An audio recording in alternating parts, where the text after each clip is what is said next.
Question में यहाँ दो बातें हो रही है। एक तो sum of squares of all possible values of K की वैल्यूज निकाल के उनके स्क्वायर्स का सम निकालना है, जहां पर area bounded by these two parabola maximum हो। तो सबसे पहले ये दोनों पैराबोला है, ये हमारा स्टैंडर्ड पैराबोला और ये हमारा शिफ्टेड पैराबोला है, यानी किसी स्टैंडर्ड पैराबोला का शिफ्टिंग केस है। अब सबसे बड़ी प्रॉब्लम यहाँ पे स्टूडेंट को ये आती है सबसे पहले कि भाई ये जो पैराबोला हमें गिवन है, यार ये यहाँ तो साफ साफ पता नहीं पड़ रहा कि ये जो के है ये पॉजिटिव या नेगेटिव है। तो एक काम करते हैं, for the sake of convenience हम यहाँ पे के को एक तरह से पॉजिटिव लेके स्टार्टिंग में क्वेश्चन सॉल्व कर लेते हैं, और बाद में अगर हमें कुछ फील होगा इसके बारे में तो उसको एडजस्ट कर लेंगे। तो अगर हमने के को यहाँ पॉजिटिव है तो ऑब्वियसली यहाँ पे भी हमारा के पॉजिटिव ही है, और अब हम क्वेश्चन करना स्टार्ट कर रहे हैं। इस बात से बिल्कुल ना घबराएं कि सर आपने के को पहले ही पॉजिटिव ले लिया और सर के की कितनी वैल्यूज के आएंगी उनके स्क्वायर्स का सम हमें निकालना है। तो शायद इसी वजह से कोई नेगेटिव वैल्यू भी आ रही होगी तो उसका स्क्वायर का सम करें, या पॉजिटिव वैल्यू हो गया उसके स्क्वायर्स का सम करें, सेम बनता होगा। तो यहाँ पे ये बात भी गौर करने लायक है। तो वाई स्क्वायर इक्वल टू, यहाँ पे हम इसको देखना चाह रहे हैं कि आखिर हमारे पैराबोला कौन सा बनने वाला है। तो यहाँ पे हम परफेक्ट स्क्वायर बनाते हैं इसको 2y को इधर लाते हैं, तो के Y square minus 2y equal to minus 2x। क्योंकि y में क्वाड्रेटिक है तो y का परफेक्ट स्क्वायर बना लेंगे तो शिफ्टिंग केस का हमें आइडिया हो जाएगा। तो k कॉमन लिया, हमेशा y स्क्वायर कोफिशिएंट पॉजिटिव 1 बनाएंगे, माइनस 2/k प्लस, अब हमें प्लस जो करना है इसके कोफिशिएंट का हाफ, उसका स्क्वायर करना है। तो यानी कि हो गया 1/k स्क्वायर हमने ऐड करा और 1/k स्क्वायर हमने सब्ट्रैक्ट किया। यहाँ तक मुझे लग रहा कोई दिक्कत नहीं होगी, है ना। अब ये बन जाएगा आपका y इंटू ये हो जाएगा के माइनस वाई माइनस 1/k का होल स्क्वायर। और हम एक काम करते हैं, इसको हटा ही दें, अब k को अंदर मल्टीप्लाई कर लेते हैं, तो माइनस ये 1/k आ जाएगा इक्वल टू माइनस 2x। तो शिफ्टिंग केस यहाँ साफ साफ नजर आने लगा, माइनस 2x और प्लस ये 1/k उधर चला गया। अब हमने यहाँ से जब भी परफेक्ट स्क्वायर बनाते हैं ना तो याद रखना कि x और y दोनों के कोफिशिएंट पॉजिटिव 1 होने चाहिए। तो मैंने यहाँ से -2 और कॉमन लिया, तो 1/2k। आप देखिए 2 को अंदर मल्टीप्लाई करेंगे तो आपको ये मिल जाएगा। तो इसका मीनिंग जो हमारा इक्वेशन तैयार हुआ इक्वल टू -2/k और x -1/2k। और क्योंकि मैंने यहाँ पे k को पॉजिटिव कंसिडर कर लिया था तो ये Y square equal to 4ax का -4ax का शिफ्टिंग केस बना, जहाँ पे वो शिफ्ट होगा वर्टेक्स पे 1/2k और 1/k पर। तो अगर हम इसके कर्व बनाने की बात करें तो ये कर्व हमारा, पहले इसको देख लेते हैं, Y square equal to 4ax type है और k हमारा पॉजिटिव है, तो ये इस तरह से कुछ कर्व आएगा। और इसका वर्टेक्स के हमने पॉजिटिव रखा तो इसका वर्टेक्स कितना मिलेगा 1/2k कॉमा 1/k, इस टाइप का वर्टेक्स आपका मिलने वाला है। k पॉजिटिव तो कहीं भी यहाँ पे आएगा x 1/2k और 1/k, और इस तरह से हम इसको ट्रेस कर देंगे। और देखिए ये कन्फर्म है क्योंकि इसके अंदर ओरिजिन सेटिस्फाई कर रहा है, तो ओरिजिन तो पास करेगा ये पैराबोला। तो कुछ इस तरह का ये पैराबोला आपको दिखाई देगा। अब एनक्लोज्ड एरिया जो बन रहा है इसकी बात होगी, और तो शायद मुझे लग रहा है कि अगर हम इसे एक्सेस के अबाउट एरिया निकालेंगे अपर मैथ रो करके तो हमें ज़्यादा मेहनत करनी पड़ेगी।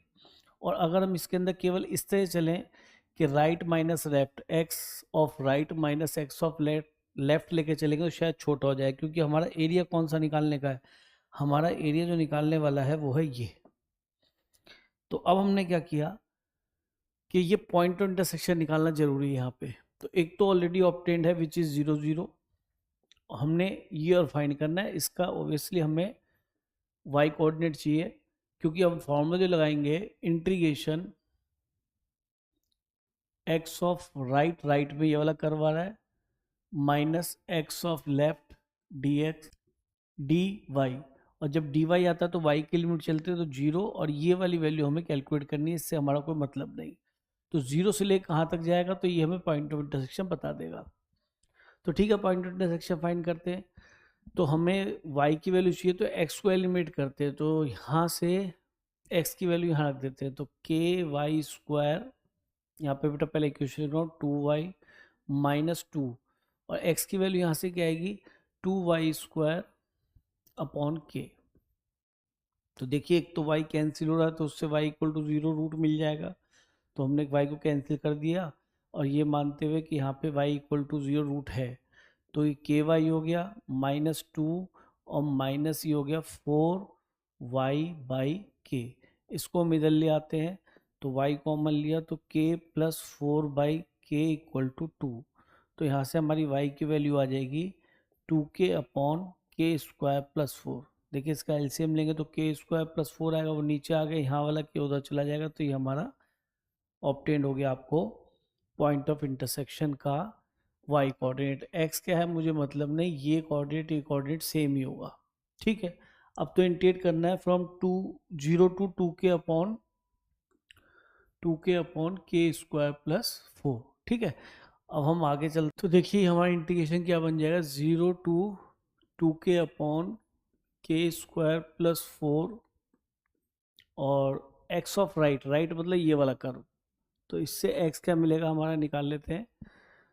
x को इधर लाएंगे तो इधर 2y रहेगा, 2y माइनस के वाई स्क्वायर, और ये 2x इधर आया होगा तो अपॉन 2 आ जाएगा, माइनस इससे x निकालेंगे तो k नीचे आएगा, 2y स्क्वायर बाई के, और ये dy।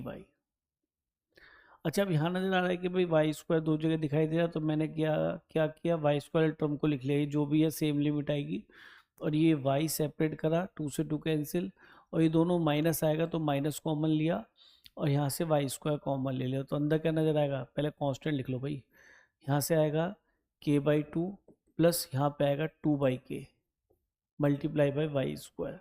तो थोड़ा इंटीग्रेशन आसान हो गया, अलग अलग कर लेंगे अब दोनों को, तो ये तो हो गया वाई स्क्वायर बाई 2 इंटीग्रेशन, और ये हो गया के स्क्वायर प्लस 4 अपॉन 2k, और ये तो माइनस ही है, माइनस वाई क्यूब बाई 3, तो 3 लिखा तो ये बन गया आपका 6। लिमिट अप्लाई कर दिए 0 टू दैट वैल्यू, तो ये हो गया 1/2, वाई की वैल्यू लिखी हमने, स्क्वायर कर दिया इसका, 4k स्क्वायर अपॉन के स्क्वायर प्लस 4 का होल स्क्वायर, ठीक है जी, माइनस ये भी के स्क्वायर प्लस 4 है, और ये 6k। अब यहाँ पे आपको इसका होल क्यूब करना है, तो लिमिट तो वही है, तो ये हो जाएगा 8k³ अपॉन के स्क्वायर प्लस 4 का होल क्यूब, माइनस 0 डालेंगे बाई के, तो सब 0 हो ही जाएगा, इसमें कोई प्रॉब्लम नहीं। अच्छा ये 1/2 केवल इसके साथ था, कोई बात नहीं, तो ये 2 भी यहाँ से कैंसिल हो जाएगा। अब देखिए एक के स्क्वायर प्लस 4 इससे कटेगा, तो यहाँ पे स्क्वायर बच जाएगा, ठीक है, और एक के कटेगा तो यहाँ पे 2 बच जाएगा, और ये हमारा 2, और ये 2 3 जा 6, और ये 2 4 आ जाएगा। तो फाइनली जो कॉमन नज़र आ रहा है हमें यहाँ से के स्क्वायर अपॉन के स्क्वायर प्लस 4 का होल स्क्वायर, क्योंकि होल स्क्वायर इसके पास भी, इसके पास भी, और के स्क्वायर इसके पास भी, इसके पास भी है।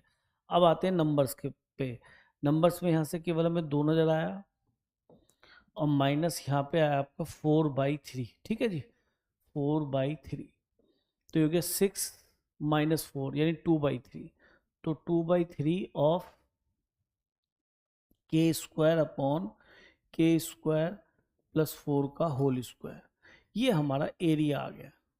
अब यहाँ पे के पैरामीटर है, के अकॉर्डिंग ये मैक्सिमम वैल्यू दे, तो या तो आप मैक्सिमम मिनिमम से जाएं, या फिर देखो AM ग्रेटर देन GM से भी जा पाएंगे, क्योंकि अभी अभी हम के को पॉजिटिव लेके चले हैं, ध्यान से देखो 2/3 चले, हमने इस के स्क्वायर को नीचे लिया है, तो जैसे ही नीचे लाएंगे तो यहाँ पे बनेगा के स्क्वायर प्लस 4, और ये होल स्क्वायर पूरे का लिख लिया, अपॉन में यहाँ आपका आ जाएगा के, क्योंकि होल स्क्वायर तो ये तो के स्क्वायर ही बनेगा, तो ये क्या बन गया आपका 2/3, और होल स्क्वायर अपनी जगह है ही। अच्छा ऊपर क्या होल स्क्वायर लगाना, ऊपर तो 1 ही बच गया, तो यहाँ पे लिख लेते हैं हम 1 अपॉन, इसको स्प्लिट कर देते हैं, तो ये के प्लस 4/k का होल स्क्वायर।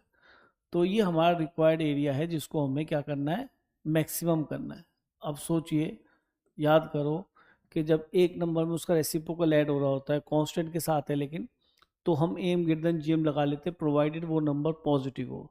तो अगर मैं यहाँ पे M is greater than equal to GM apply करता हूँ किन दो नंबर्स पे, के और 4/k पे, तो हमें इस एरिया की मैक्सिमम वैल्यू मिल जाएगी तब जब ये मिनिमम होगा, क्योंकि डिनोमिनेटर में कम से कम वैल्यू रखें तभी मैक्सिमम वैल्यू नेट नंबर की आएगी। तो ठीक है, ए एम के अप्लाई कर दिया, a plus B by two, और जी एम क्या होता है, रूट ऑफ ए बी। तो इससे के खत्म हो जाता है, ठीक है, greater than equal to 4/k। तो k से k कैंसिल हो गया, तो k plus 4/k is greater than equal to क्या बन गया हमारा, 4। तो यानी ये वैल्यू हमेशा 4 से ज़्यादा बनेगी अगर k पॉजिटिव है, आएगा ये, ठीक है ना। तो उस वक्त k क्या बनेगा, तो हमने इन दोनों इक्वल रख के देखा और k की वैल्यू निकाली।